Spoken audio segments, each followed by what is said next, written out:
How does Joe Rogan consistently spark viral debates and reshape cultural conversations?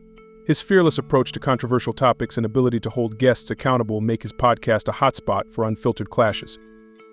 Discover the moments where ideas collide, tensions rise, and Rogan's bold questioning leaves a lasting impact. Joe Rogan masterfully dismantles woke ideologies with logical arguments, leaving his guests speechless. His unapologetic debates resonate with audiences craving authenticity, sparking discussions about cultural trends and critical thinking.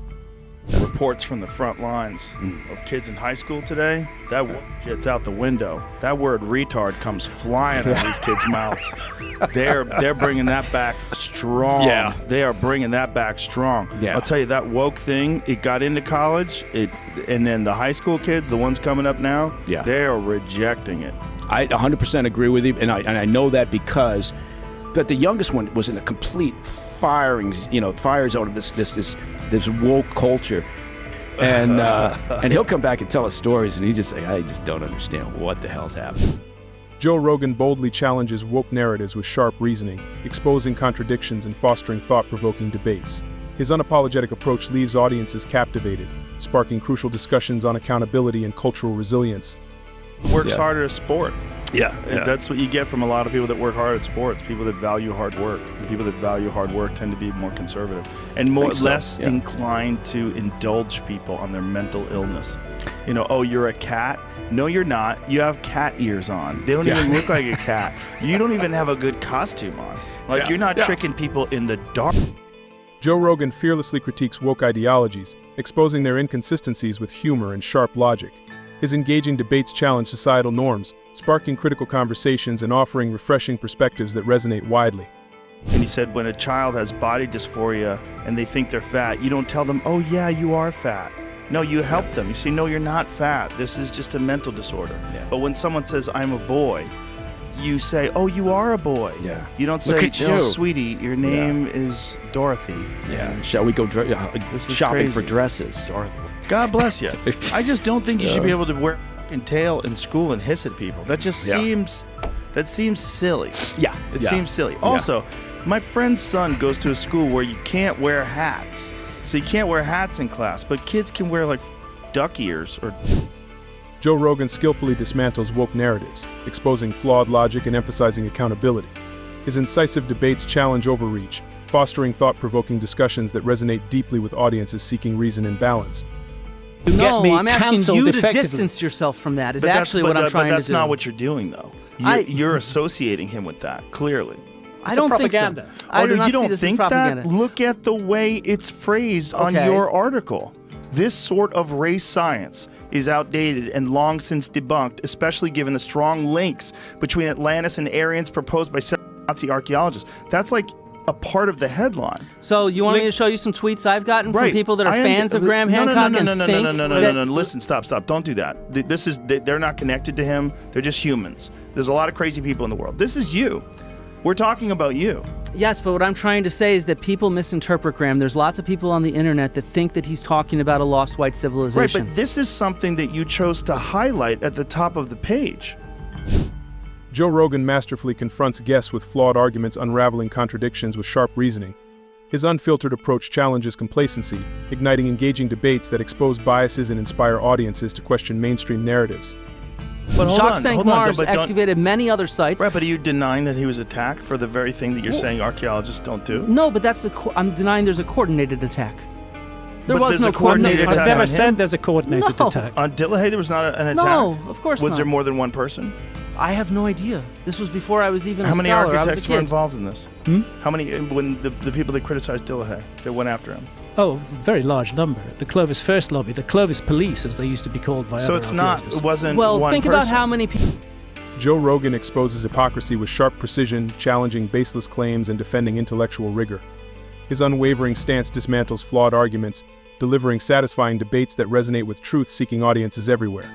But it's direct. It's also direct evidence of a group of archaeologists going after this one guy for saying something that turned out to be correct. It's evidence of an academic argument, which happens, yes. Not that simple, right? Because he was correct, and they dismissed him. They wouldn't listen to his evidence, and he turned out to be correct. What do you mean? He kept excavating that site. He invited people down there and convinced them that he was right. If they didn't listen to him, and they didn't take the data, and they did dismiss him, and publicly, they still did all those things.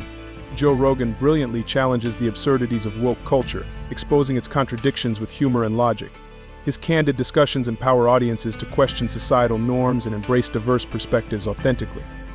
Including, there was a movement that they had a ban. I think most people abandoned it, but it was really ridiculous for a while, where they were yelling at white girls wearing hoop earrings because they were saying that this is a Latina thing, you're culturally appropriating. I remember that.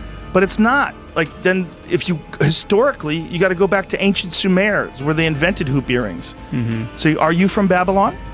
Are you from Mesopotamia? No, then shut the up, because you're culturally appropriating. Do you have a Korean phone in your hand? Yeah. Guess what? That's culturally appropriating. Are those Italian jeans? Culturally appropriating. Yeah. Who made your sneakers? Huh? China?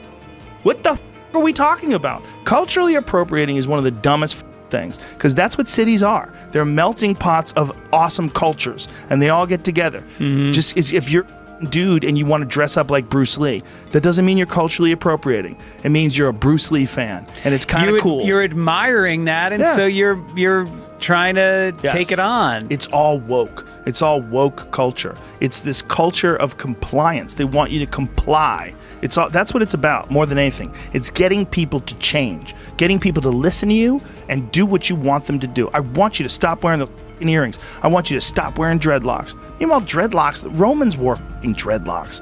Dreadlocks are not necessarily a black thing, although most black people, there was more rather black people wearing them than white people. But there's white people have had dreadlocks forever. It's we've all seen dirty hippies with dreadlocks. Yeah. Go to a Grateful Dead concert. There's a lot of dirty white people with dreadlocks. They're not trying to culturally appropriate. They're trying to be dirty hippies with dreadlocks. Yeah. They exist. They're real. Joe Rogan dissects woke psychology with sharp insight, revealing its roots in past grievances. His bold critiques expose hypocrisy, sparking empowering debates that challenge divisive ideologies and promote constructive dialogue. The whole thing about woke culture is people that felt like they've been pushed around, they felt like they've been bullied, they felt like they've been maligned, they haven't been treated fairly, and now they want to turn it on you. And they don't give a if you're a white man. I don't give a what your opinion is. Shut your mouth. And they feel like they can say that because this culture emboldens people by letting people get away with nonsense, by letting people say things like that. Like if I owned a restaurant and someone walked in with a shirt like that, I'd be like, get out of here. Just like if you walked into a shirt with a shirt that said black people should shut the up. Yeah. Get out. Right. Get out. Get out. If you really think that, you have no room for black people talking, I don't want you around. Your mind is rotten. You're thinking a terrible way. Go cleanse yourself. Joe Rogan unapologetically challenges extreme woke narratives, advocating for logic and science. His incisive discussions highlight cultural overreach, sparking meaningful debates and empowering audiences to embrace rationality and open dialogue. This Megan Murphy, she says a man is not a woman. She's correct biologically. She's biologically correct. I mean, if we want to decide socially and culturally that we're going to accept this person as a woman, this is a completely different discussion. But she's right. She's biologically correct. Right. Scientists would say, well, here we go. We've got some chromosomes here, and we've got X and Y, and this is a penis, this is a vagina, this is a man, this is a woman. And, maybe this person identifies with being a woman, but she's saying you're not a woman, and you're banning her for life. This is crazy. Joe Rogan boldly critiques woke overreach, emphasizing its contradictions and unintended consequences. His sharp discussions expose the fractures within ideologies, sparking thought-provoking debates that champion reason, balance, and genuine inclusivity.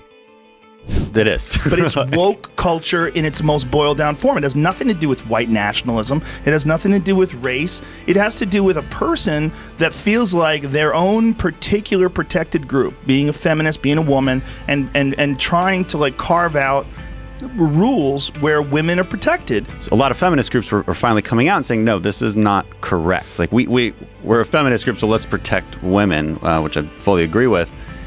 Yes. And the idea that you're going to somehow or another convince people that everyone is a Nazi just because you say so, that's not going to work. Joe Rogan's fearless debates expose the contradictions in woke culture, sparking critical discussions about truth, fairness, and societal progress. If you value authentic conversations and bold perspectives, share your thoughts below. Don't forget to like, share, and subscribe for more thought-provoking content that challenges norms and inspires dialogue. Let's keep the conversation alive.